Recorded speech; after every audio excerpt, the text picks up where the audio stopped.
मदम नज़ीर Z में आपका खैर मकदम है। Eklavya model residential school Mendhar जिला पुंछ के तलबा के वालिदैन ने एलजी इंतजामिया और खास तौर पर महकमा कबायली अमूर और डीसी पुंछ से तवज्जो देने का मुतालबा किया।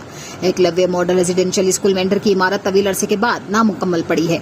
एक तालिब इल्म के वालिद आजाद चौहान ने कहा कि डिप्टी कमिश्नर पुंछ इस स्कूल से मुतालिक मसाइल को संजीदगी से क्यों नहीं ले रहे हैं।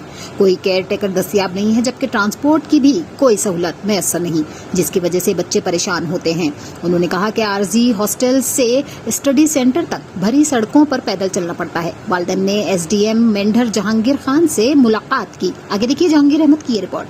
तमाम डिस्ट्रिक्ट के बच्चे यहाँ पढ़ते हैं और इसके इंचार्ज जो हैं डिप्टी कमिश्नर पुंछ हैं, और यहाँ बच्चों को हमने इसलिए डाला था कि मॉडल स्कूल की फैसिलिटियाँ मिलेंगी, लेकिन अभी तक जब से ये स्कूल शुरू हुआ, जब तक तो एक तो बिल्डिंग कंप्लीट ना हो, बच्चे भी सफ़र हो रहे हैं, और दूसरा एक डीसी साहब को सोचना चाहिए था कि यहाँ स्टाफ की ज़रूरत है, कुकों की ज़रूरत है। वर्दी के 600 रुपये में डीसी साहब से पूछना चाहता हूँ कि डीसी साहब के बच्चे के कौन से बच्चे की 600 रुपये में वर्दी बन सकती है।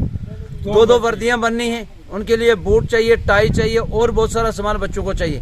तो 600 रुपये में डीसी साहब से, मैं इंद्रजीत सिंह साहब से पूछना चाहता हूँ कि कौन से बच्चे की वर्दी बन सकती है। जब डीसी साहब के बच्चे की वर्दी 600 में नहीं बन सकती, तो मॉडर्न स्कूल के बच्चे जो हमारे बच्चे जो यहाँ पहाड़ के रहने वाले बच्चे जो हैं, गरीब गुरबा बच्चे यहाँ रहने वाले, उनके बच्चों के वालिदैन कैसे खरीद के यहाँ वर्दियाँ दे सकते हैं। 600 रुपये में तो कोई वर्दी बनती नहीं है।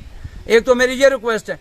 दूसरा, गाड़ी की ज़रूरत है बच्चों को आने जाने के लिए, इसके लिए मैं डीसी साहब से रिक्वेस्ट करूंगा कि जल्द से जल्द 2 दिन के अंदर बच्चों के लिए गाड़ी लग जानी चाहिए। दूसरा, कुकों का यहाँ इंतज़ाम होना चाहिए, जो 24 घंटे कुक यहाँ मौजूद हो, चौकीदार होना चाहिए। यहाँ पर जो बहुत सारी फैसिलिटियाँ नहीं हैं जो डीसी साहब ने यहाँ जो है बच्चों को देनी है, वो बिल्कुल यहाँ जो है हमने सब ने यहाँ बैठकर प्रिंसिपल साहब से, स्टाफ से बात की, लेकिन वो स्टाफ जो है, टीचर हजरात, वो अपनी जगह मजबूर हैं। रात को बच्चों को जो है अंगेज रखने के लिए टीचर कोई नहीं है, चौकीदार नहीं है, यहाँ भी नहीं है, एक वार्डन साहब हैं, वो बेचारे क्या क्या करेंगे। बच्चों के लिए बहुत सारी दिक्कतें हैं। इसलिए मैं डीसी साहब से ये रिक्वेस्ट करना चाहता हूँ कि आप इन तमाम स्कूलों के चेयरमैन, डिस्ट्रिक्ट के चेयरमैन, ज़रा अपनी आंखें खोलें, अंधे और बहरे बन के ना पुंछ बैठे कि आपको सिर्फ कुर्सी पे बैठा दिया तो आप यहाँ बैठ के आगे। मैं ये रिक्वेस्ट करूँगा, आज़ाद चौहान, आपको जानते हैं आज़ाद चौहान को, तो मैं ये रिक्वेस्ट करूँगा कि इन बच्चों का हक ना खाएं, इन बच्चों की पूरी फैसिलिटी इन्हें मिलनी चाहिए। बिल्डिंग जो है डीसी साहब को उसका फौरी टेंडर लगाना चाहिए और उसका पैसा जो है फौरी तौर पे रिलीज करवाना चाहिए।